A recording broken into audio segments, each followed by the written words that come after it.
The Heavenly Demon. Can't Live a Normal Life. By Sanchin. Chapter 146. The Alternative. Part 4. Count Douglas was flustered by the sudden turn of events. Not only did Roman Dmitri intervene in the war, but he immediately asked him to make a choice. Damn it. Dmitri is joining the war. It felt like his blood was running cold. Due to Dmitri's participation in the war, the victory of the North could no longer be guaranteed. Now that it has been declared, this situation cannot be undone. Then, as Roman Dmitri said, we must choose between the two options. Which of the two choices benefits the North? A battle of great warriors? Never. In the war with Hector, Roman Dmitri defeated Butler, and had risen to the continent's ranks. Actually, in the Cairo kingdom, except for the Royal Knights captain, no monster could rival this man. Count Douglas, who recently heard rumors of Roman holding a tournament, sent 6 of his men, and not a single one of them lost. 3 fights. In a situation where Roman's victory was certain, the odds couldn't be guaranteed even after 2 battles with Roman. In particular, the existence of Chris, who was famous like Roman, made it impossible to win a battle between great warriors. It is an unconditional defeat. We brought so many troops, yet we will end up being losers. The problem is that I cannot choose hand-to-hand combat either. The North's forces will be enough to overwhelm the alliance of the Northeast, but Roman Dmitri's participation changes everything. After the war with Hector, rumors from the capital went around the Cairo kingdom. Roman Dmitri slaughtered hundreds of enemies all alone when they were isolated in the south and opened the gates after taking back the fortress. This wasn't something a normal human could do. And even if the war rumors were just exaggerations, Count Douglas believed that there had to be truth in them. He was sure of it. The hero of the Southern Front was Roman Dmitri. Going against such a monster in hand-to-hand combat didn't sit well. What am I supposed to do now? The northern beast couldn't move forward or step back. Even as a man with a fearsome nature, Roman Dmitri's fame made him hesitate. He was in a difficult situation. The situation turned into a mess just because of the participation of one family, the Dmitri family. The other lords of the north weren't much different. Normally, they would have been the first to encourage him to move forward, but now they only waited for Count Douglas to decide. With all the talk about Roman Dmitri in the Cairo kingdom, they didn't want to fall prey to heroic stories. An awkward silence lingered. Right then. May I make a suggestion? Roman broke the silence. Roman knew the troubles of other people. They could walk back in defeat if they offered a compromise to save face. But I don't want that. The Douglas family and the lords of the north were such good prey. They were like barbarians threatening the Northeast alliance, and he would be the one to defeat them. In this case, the Northeast took Dmitri's hand. Perhaps, rather than swearing allegiance, it was right to say that they compromised with an enemy and talked in order to resolve their immediate threat. Then, what steps were needed to end the final stage of the plan? In an instant, the Northeast alliance had come under Dmitri's protection, and Roman needed to show them how comfortable life would be if they held hands with Dmitri.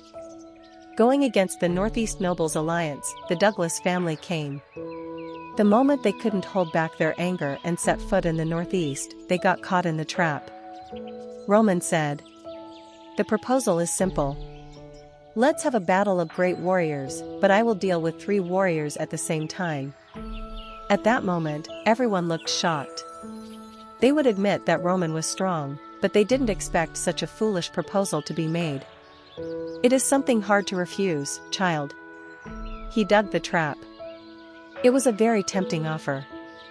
Rather than just hand-to-hand combat and a battle of great warriors, a 3-on-1 battle felt like a disadvantage, favoring the side with more numbers.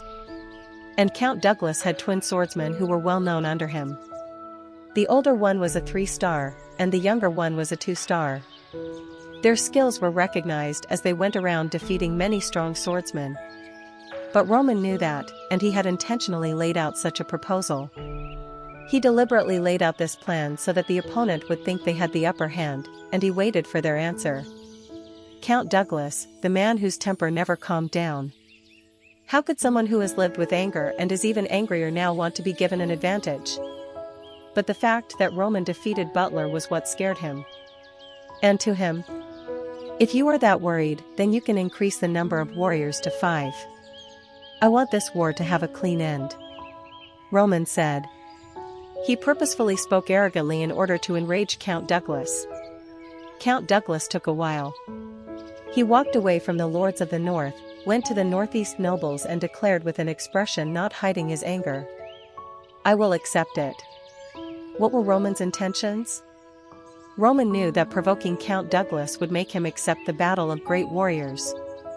He tried to suppress his emotions and make a rational decision, but the moment he said 5 against 1.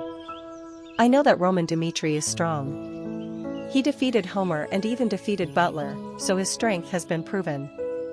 But it is 5 people. And, no matter how strong he is, there is a limit to how many people he can handle with only 2 legs and arms. If I send out talented people from families, couldn't one of them beat Roman? Still, it is tough. The fact that he defeated Butler means there is a chance that Roman is a 5-star. Do you think I don't know that? Doesn't this mean the other way too? No matter which of the 2 options he gave us, we have to deal with that monster. So, I think the only way to increase our odds of winning, even by a small margin, is to choose the most advantageous situation. And this is something that I didn't reveal to the public, but I have twin swordsmen under me who once defeated a 4-star swordsman. And although their opponent had just reached 4 stars at that time, it also means that they were perfect. Is that true? Everyone asked. Swordsman who defeated a 4-star swordsman? If that was true, then maybe they had a chance. Count Douglas said. I will have my twin swordsmen participate in the battle. If what I said isn't true, there would be no reason for me to jump into this. Just 3 more men have to agree with me on this. Roman Dmitri has to be as strong as the rumors say, but he is still a man in his mid-20s. And as he gained fame and power, it surely made his young blood boil with excitement.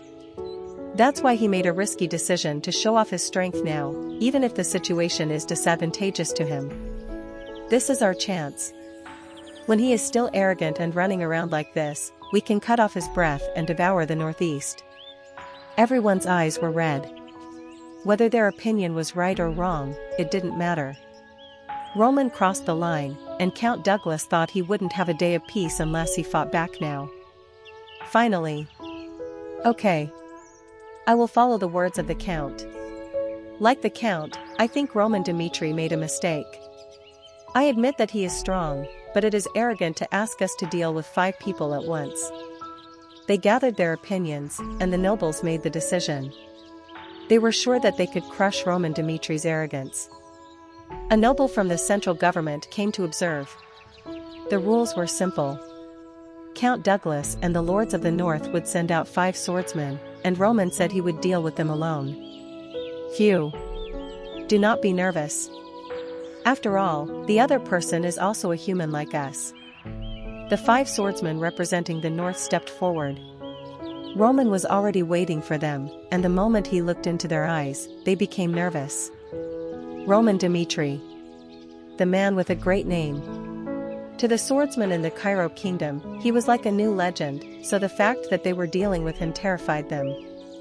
And they believed they had a chance of winning.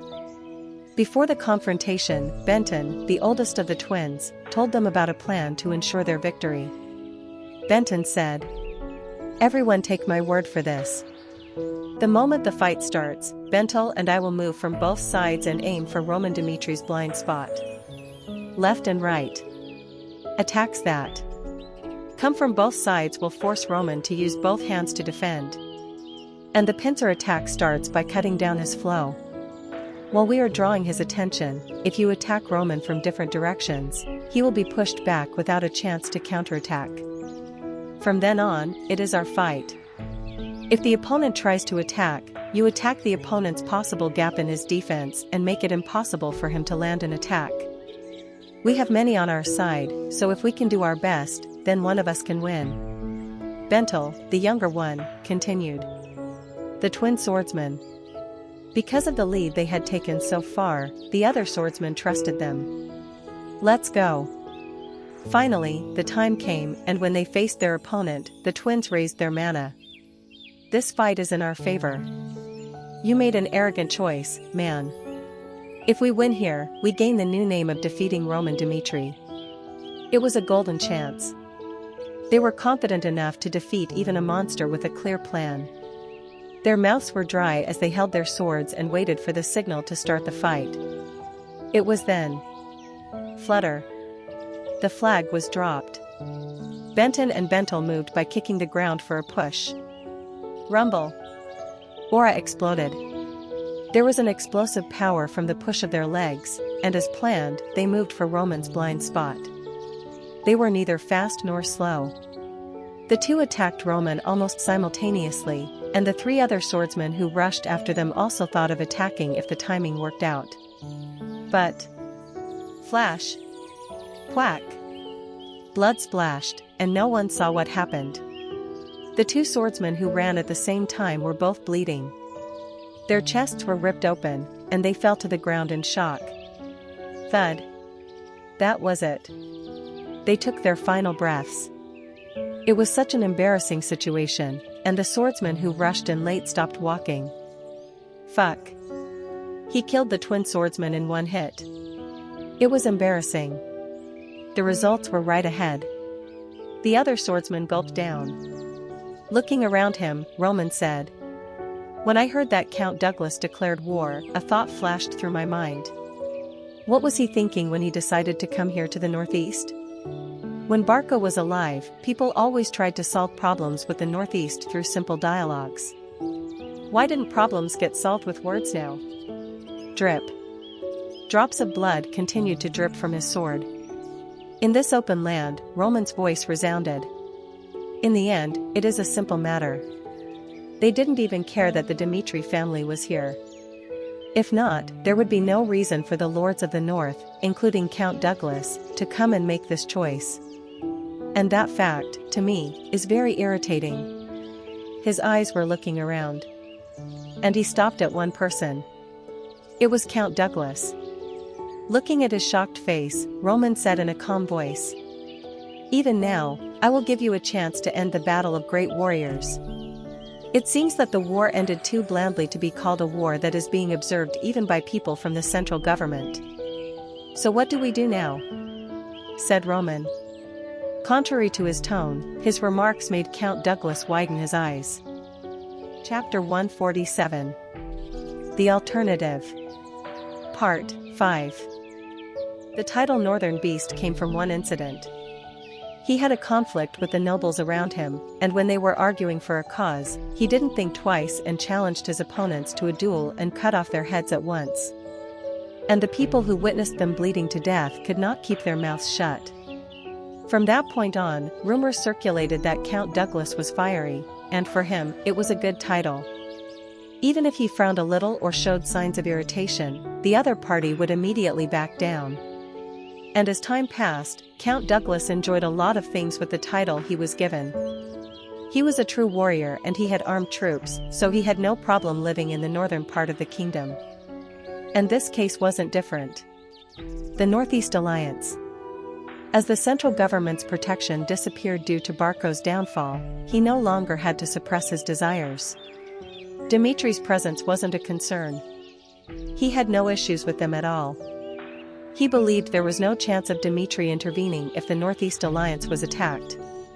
It was a perfect plan, as usual. And he thought he could just act angry, and the other person would tremble and plead with him. Drip. Blood was dripping on the ground. The twin swordsman of the Douglas family no longer moved as the blood continued to flow. His head began to spin at this. He was sure they could take down Roman Dmitri, seeing how they rushed in, but what came next was shocking. Just a single hit. They were unable to block one attack, and the twins died. Knowing just how bothersome things were, Count Douglas was confident the twins would win, only to be shocked by the result. Is this what it means to be a ranker of the continent? This was out of this world. He looked up. Roman Dmitri was someone he couldn't dare touch. Even now, I will give you a chance to end the battle of great warriors. It seems that the war ended too blandly to be called a war that is being observed even by people from the central government. So what do we do now? Roman's words and the absurd proposal. Even after winning the battle, this man didn't stop attacking him. He got goosebumps. Not only did this prove his confidence, but he was also punishing the lords of the north who crossed into the northeast. How strong was the Dmitri family? He ignored the inevitable reality and thought he could beat this man. Count Douglas should have turned red and yelled in rage based on his reputation, but instead, meeting this strong person right here, he averted his gaze. Many soldiers would have died in combat. Rather than that, losing just 5 here is better. He ignored the corpses in front and the 3 trembling swordsmen. They looked at him, hoping he would help them out, but Count Douglas didn't even make eye contact. Rules are rules. Since we decided to fight in this way, we'll keep going until the end. Smile. Roman smiled. The people who were there didn't understand what Douglas truly meant. Even if he pushed them to fight, this was like raising a white flag, and that meant their rank too. The Dmitri family pressured the north.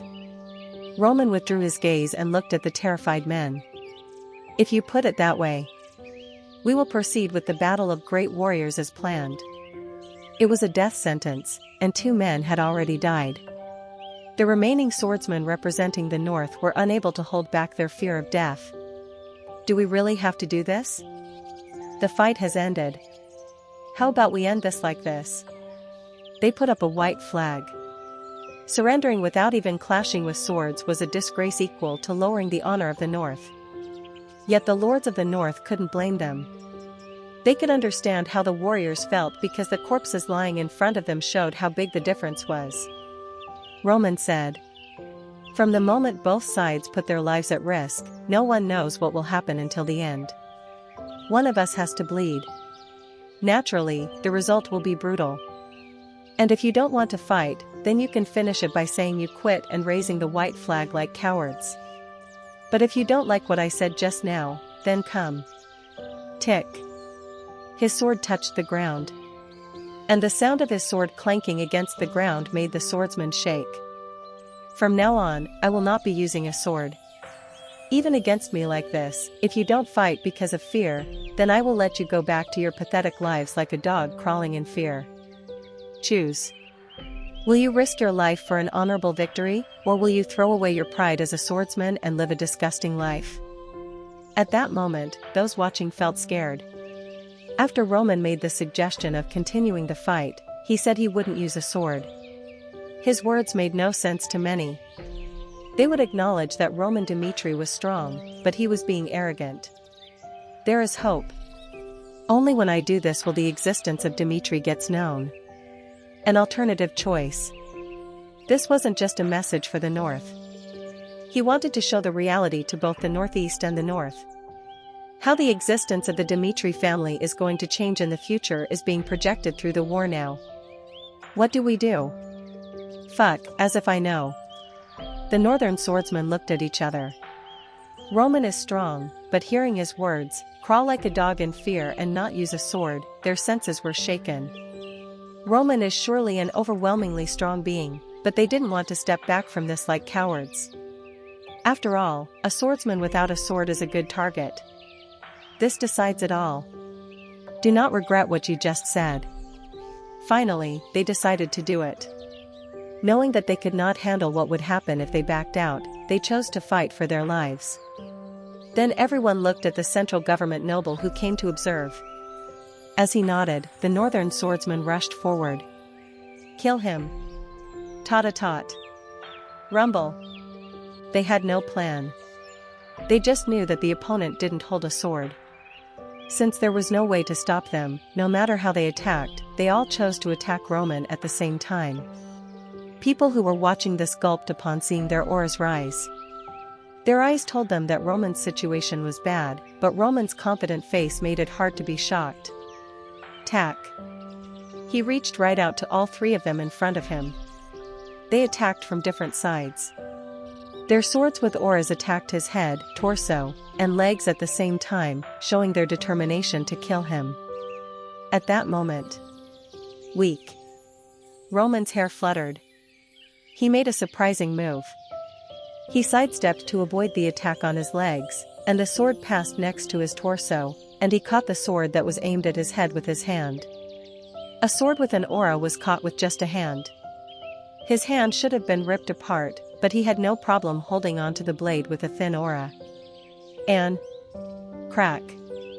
The sword broke, and the swordsman's heart sank the moment his shocked eyes turned to Roman. Pack. His face was crushed.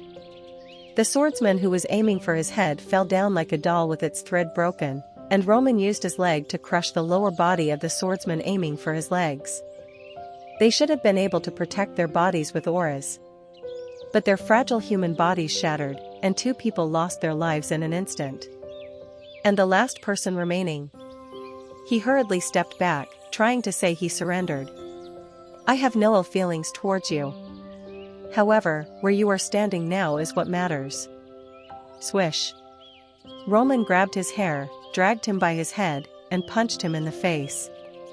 Crack. There was a sound of a face being crushed. When he let go, thick blood dripped down the man's head like water, and his body fell to the ground. The battle ended, but no one cheered. People were too dumbfounded at what they saw, unable to accept it. Roman looked at Count Douglas. I will finish this work here. Do you have any objections? Hearing his words, Count Douglas only shook his head with a pale face. The case was closed. Count Douglas admitted defeat and took a step toward this new reality that he didn't expect. The result was good. The Northeast Alliance should be celebrating their victory, but no one could hide their white faces. Discount Conrad groaned, and his heart raced wildly as he saw Roman approaching him. His hands and feet trembled in fear. The problem with Count Douglas. The Northeast was certain of their outcome when they chose to seek the assistance of the Dmitri family. It was a sure win. They believed it was possible to defeat the enemy with power. But this was way too overwhelming. His hiccups wouldn't stop when he thought of how Roman's sword, which killed the swordsman of the north, was going to attack him as well. Hick. Roman Dmitri is a monster. Defeating Hector wasn't some fluke, but it was a possible result because this monster was there on the southern front. If we had chosen to go to an all-out war with Dmitri, just like those men, we would have been slaughtered. This was not a theory but a fact. They couldn't handle the lords of the north, so they had to bring in Dmitri, but this man was more dangerous. The other nobles of the northeast weren't much different from Viscount Conrad. They couldn't even look into Roman's eyes, and they tried not to show their trembling bodies. Dmitri and the northeast. Even though they hadn't gone into an all-out war, this felt like an indirect war of nerves. And now? You worked really hard for us. Viscount Conrad bowed his head. Seeing his quick response, the other nobles rushed and bowed to Roman as well. The Northeast. This was the moment when the ranking in their area was clearly organized. A few days later, Roman summoned the nobles of the Northeast. In the past, most would have expressed their intention not to attend, but they flocked over immediately. Viscount Conrad has arrived. Baron Rollo has arrived. The Northeast Alliance came running. People who used to sneer at Dimitri's words when Barco was still alive now act like scared children. It was quite an unbelievable sight. Jonathan, the knights commander in charge of the castle, was particularly taken aback by the nobles' shift in attitude. The nobles of the Northeast came to attend? Is something changing? He was sure that the nobles in the Northeast area were not polite to Dmitri. And knowing that all of these changes were brought about by Roman Dimitri's accomplishment, the commander's heart beat loudly. When he came to Dmitri, he had no regrets about choosing to be loyal to Baron Romero, and no swordsman would not wish to live the same life as him. He stood tall. He raised his voice and greeted the nobles with a proud face. The sun wasn't even in the middle of the sky, but all the nobles had already gathered. The spacious room was filled with nobles, and the nobles' reactions were divided. Ha ha ha, that happened? Next time, please invite me too. Shouldn't joy be shared? The nobles who followed Dmitri were friendly, and they could smile and talk with one another. On the other hand, Discount Conrad and the northeastern nobles were silent, like criminals caught in the act. They looked around with nervous faces, but they tried to keep their heads up. And it was then. Young Master Roman Dmitri enters. Everyone stopped, even the pro-Dmitri. All of them stopped talking and bowed to Roman. Roman Dmitri, a being who raised Dmitri's status and who could no longer be treated as a simple young master. Kick. Step. Roman took a step and sat on the highest chair.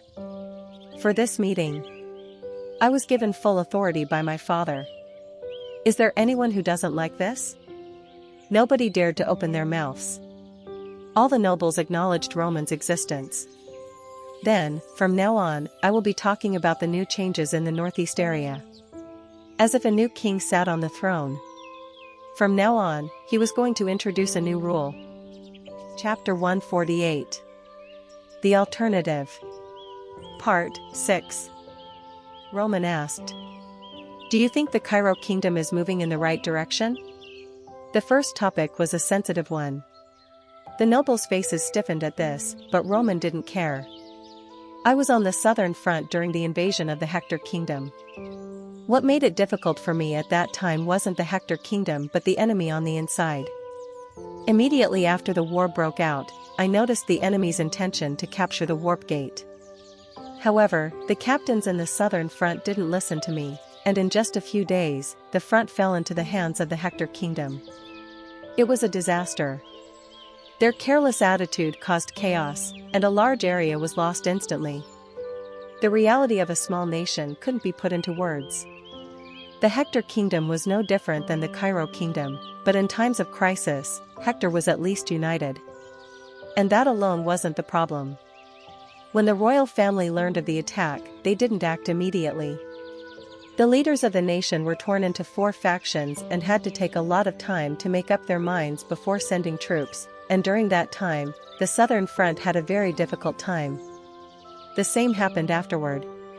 Did they send troops from the royal family? No.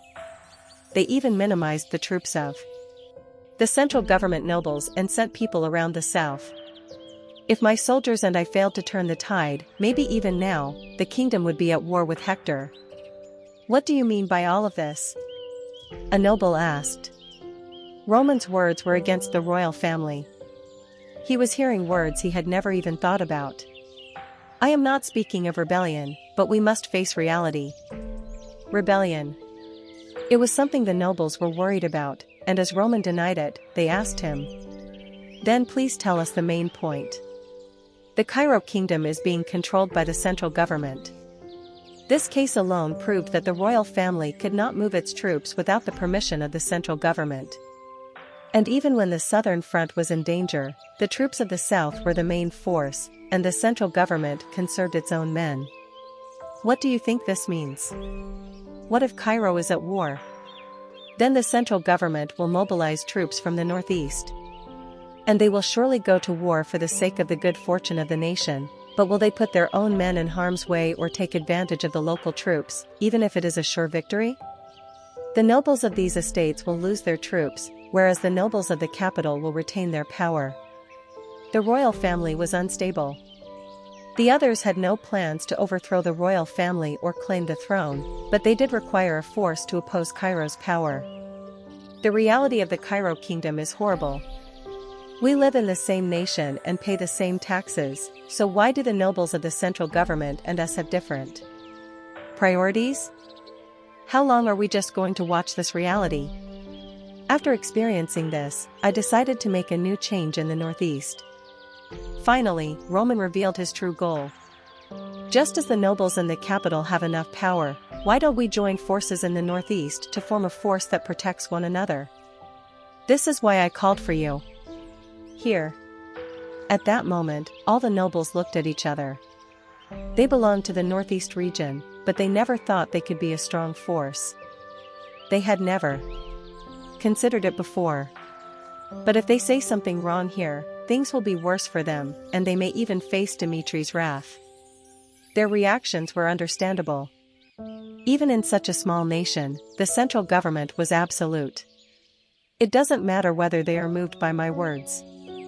Once Dmitri starts moving earnestly, the central government won't allow me to play around. So we have to move fast. We need to quickly unite the entire Northeast. If the Northeast becomes one under Dmitri, the central government will not move so hastily. Even within the central government, there must be some forces that don't agree with each other. Moving troops to deal with the entire Northeast would be a difficult and troublesome choice. The problem of families wasn't resolved yet. Unless the central government becomes hostile, Cairo's powers won't give up on Roman. And with the whole Northeast in my hands, the next time I go to the capital, a new plan can be made. He looked at the nobles. They were worried. Uniting forces is good, but it creates a fatal problem. Fine. If we join forces here, we will definitely be able to raise our voices against others. The problem is that the Northeast is barren.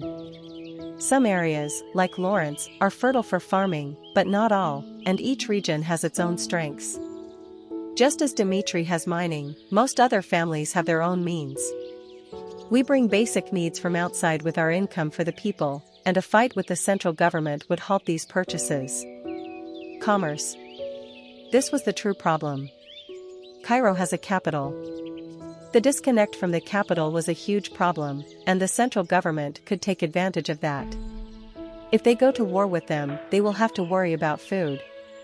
They might be fine for a year or two, but in the long run, they would starve. To which Roman said, commerce is directly linked to the central government.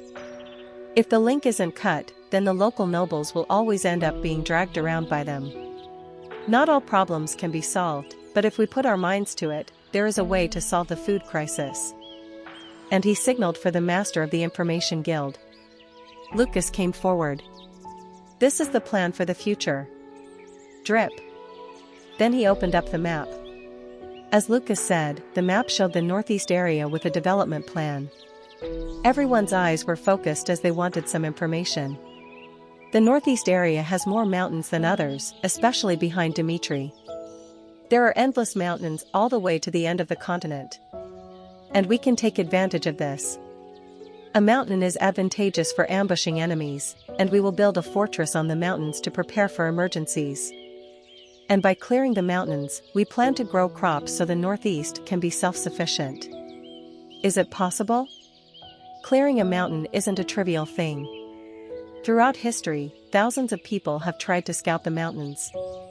However, they constantly failed, and the local nobles ended up being dependent on the central government. But Roman was different. Yes, it is possible. In his previous life in the sect, hundreds of kilometers of mountains stretched out. It was the 100,000 mountains. Before leaving the southern front, Roman ordered Lucas to investigate the endless mountains. The mountains are similar in my past. New life? As time passed, it felt closely related to the past. Just like in the past, he was born into a blacksmith family, and behind the family's estate were mountains like those the sect held. A coincidence? Or similarity? It wasn't possible to know yet, but what was certain was that his previous life had given him knowledge about such mountain ranges. The Heavenly Demon sect was established on the 100,000 mountains for generations. And we grew accustomed to farming on those slanted, sloping fields, and we managed to build a fortress that was impenetrable to attacks from other sections. It is no different now. If I make good use of these mountains, the Northeast can move to a new path. And now, Roman told the nobles.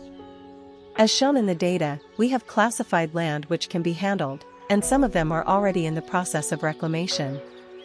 It's probably going to take a long time, but if we use the endless mountain range as a last resort rather than a wall, we wouldn't have to step back ever again. That is amazing. Everyone was shocked. From clearing the mountains to making a fortress, Roman was strict and thorough. It wasn't just a suggestion but a detailed plan. The existence of endless mountains. The meaning of it isn't so simple. If the endless ranges are used to help the northeast, the fact that the mountains are located behind Dmitri cannot be ignored. And naturally, Dmitri's power will grow stronger. This is just the start. As soon as Dmitri takes full control of the northeast, I will have the strength to go against the central government. The Northeast Alliance. There was a reason he saved them. If he had destroyed them, there would have been a lack of money and human resources. And that was only a waste. So instead, he decided to accept them and use them as walls. When the central government comes to attack Dmitri in the future, they will have to come and destroy the Northeast Alliance. It was no longer just a fight between the central government and Dmitri. The dispute with Count Douglas. Roman sided with the Northeast and attacked the North to show them the reality. That was how it would be. If the central government attacked the Northeast in the future, it would mean that a power that could stand up to them had come. As time goes by, the Northeast will lose its ability to betray me, and they will break away from their connection with the central government and only rely on Dmitri. In order to survive in the same area, they will need to move alongside me. Needed evil. Allow them to exist at the price of paying me. A plan that started with a simple need. Viscount Conrad would have gone insane if he had known. All the nobles watched. They initially thought it was reckless, but now they understand. It was then. We will follow the Dmitri family. Lawrence is willing to help with whatever you do. So is the Conrad family. We will help as well. Lawrence and Conrad. They moved first. In any case, the tides had turned. If they had to go with Dmitri, they decided that this was the time to be loyal. It was expected of Lawrence, and Viscount Conrad's judgment was swift. He had long since abandoned his pride, and every other noble, beginning with him, swore allegiance. They all spoke up. They all hoped to form a force in the northeast, with Dmitri in the center. Roman said. The name of the alliance in the northeast will now be changed to the Dmitri Alliance. One name. Dmitri gave them the new name. And it was finally the moment when the entire northeast was in Dmitri's grasp. At that time, Jick. Baron Romero titled his glass. On the other side was Jonathan. Commander. Do you think I am wrong? This meeting was of great importance. Baron Romero wanted Roman Dmitri to lead, not him.